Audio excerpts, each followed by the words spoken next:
Velur saint Francis Xavier ഫൊറോന പള്ളിയിലെ വിശുദ്ധ Francis സേവ്യറിന്റെയും വിശുദ്ധ റോസ പുണ്യവതിയുടെയും തിരുനാളിന്റെ ഭാഗമായി ഇടവകയിലെ ചർച്ച് മീഡിയ ഒരുക്കിയ പ്രൊമോ വീഡിയോ ശ്രദ്ധേയമാകുന്നു. ശൗര്യാര് എന്നാണ് പ്രൊമോ വീഡിയോയുടെ പേര്.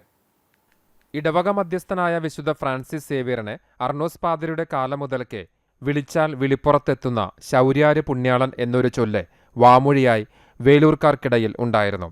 അർണോസ് പാതിരി ദേവാലയം പണിയുന്ന സമയത്ത് വിശുദ്ധ ഫ്രാൻസിസ് സേവ്യറിനെയാണ് മധ്യസ്ഥനായി പ്രതിഷ്ഠിച്ചിട്ടുണ്ടായിരുന്നത്. അതുകൊണ്ട് തന്നെ പ്രൊമോ വീഡിയോ ചെയ്യുമ്പോൾ ശൗര്യാര് പുണ്യാളനും അർണോസ് പാതിരിയും തമ്മിലുള്ള അഭേദ്യമായ ബന്ധത്തിന്റെ ആഴം മനസ്സിലാക്കുന്ന രീതിയിലാണ് ഇതിന്റെ തിരക്കഥ ഒരുക്കിയത്. നിരവധി ഷോർട്ട് ഫിലിമുകളും നാടകങ്ങളും ഒരുക്കിയിട്ടുള്ള സേവ്യർ ഡെന്നിയാണ് രചന നിർവഹിച്ചത്. നിരവധി ഷോർട്ട് ഫിലിമുകൾ ഒരുക്കിയിട്ടുള്ള പ്രശസ്ത വ്ളോഗറും കൂടിയായ ആൽവിൻ തോമസ് ആണ് സംവിധാനവും എഡിറ്റിംഗും നിർവഹിച്ചത്. Camera Abel John, poster designing editing Joel, Justo സാങ്കേതിക സഹായവും ഗ്ലാഡ്വിൻ സൗണ്ട് ഡിസൈനിങ്ങും ചെയ്തു.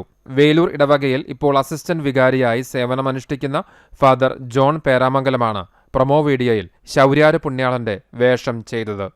ഇദ്ദേഹം അഭിനേതാവും റാപ്പ് ഗാനങ്ങളുടെ രചയിതാവും ഗായകനും കൂടിയാണ്. ചരിത്ര സത്യങ്ങളെ സാങ്കല്പിക കഥാസന്ദർഭങ്ങളിലൂടെ അവതരിപ്പിച്ച് മികച്ച ദൃശ്യാനുഭവം പകരുന്നതാണ് പ്രൊമോ വീഡിയോ.